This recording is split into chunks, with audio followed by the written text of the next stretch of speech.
Bruce Lee ने जो अपने आर्ट में इम्प्रोवाइजेशन किया वो एक तरह का डीकंडीशनिंग है, जो कि जय कृष्णमूर्ति की फ़िलॉसफी से भी समझ में आता है।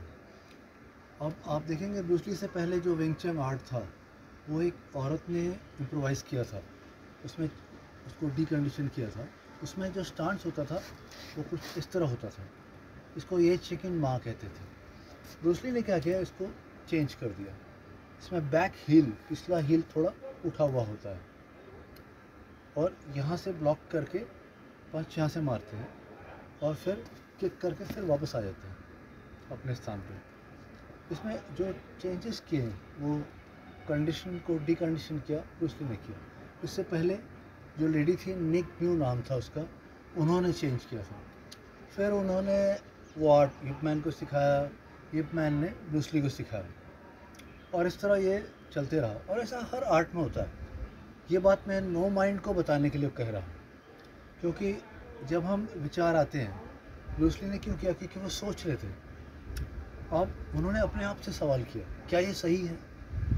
ये सवाल, आज की स्थिति ऐसी है जबकि मशीनी युग आ रहा है और बना रहे हैं बनाने वाले एलीट्स लोग मशीनी युग, जो कि सब कुछ रोबोट्स कंट्रोल करेंगे, सब रोबोट्स के हाथ में होगा, एआई के हाथ में होगा। इसमें जब वही आपका माइंड से अगर आप नो माइंड की तरफ जा सकते हैं, ये प्रैक्टिस के द्वारा और मेडिटेशन के द्वारा, ये भी एक मेडिटेशन ही है, मूविंग मेडिटेशन, वो सेटिंग मेडिटेशन, जिसको जापानीज में जाज़ेन कहते हैं। इसके द्वारा आप जा सकते, कब, जब आप सवाल करेंगे अपने आप से, क्यों, वाई।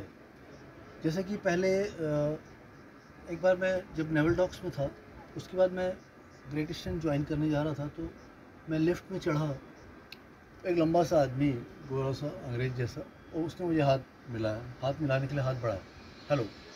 तो मैंने कहा, भाई मैं आई डोंट नो यू, मैं तुमको जानता नहीं। उसने कहा, आई एम वसंत सेठ। मैंने कहा, कौन वसंत सेठ? उसने कहा, ओनर ऑफ द कंपनी, मैं इस कंपनी का मालिक हूँ। मैंने कहा, ओके। फिर मैंने उससे हाथ मिलाया, फिर वो मुझे अपने रूम में ले गया, बोर्ड ऑफ डायरेक्टर्स के रूम में ले गया, उसमें सबसे मिला। तो उसने कहा कि आपको कोई भी प्रॉब्लम हो, आप डायरेक्टली जहाज में हो तो मेरे को फ़ोन कर सकते हो। पर मैंने कभी उसको फ़ोन नहीं किया। मैं ये बताने के लिए कह रहा हूँ कि हमें पूछना है, वाई, क्यों।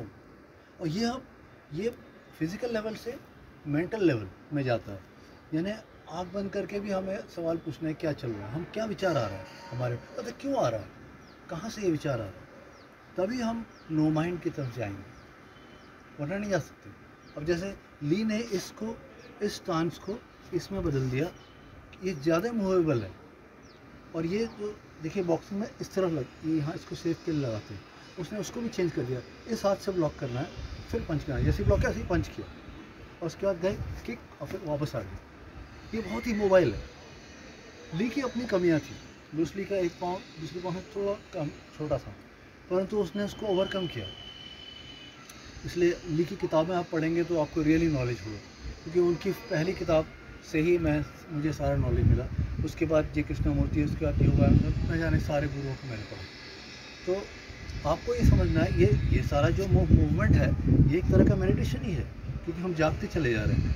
वैसे ही ध्यान में भी होता है, हम जागते चले जाते हैं, क्योंकि हम अपने आप से सवाल करते हैं। और अब जो हम अपने आप से सवाल करेंगे तो हम मन से परे, नो माइंड की स्टेट में, इसको जापानीज में मोशन कहते हैं, वो ज़रूरी है आज के टाइम में, आपको ये समझना है।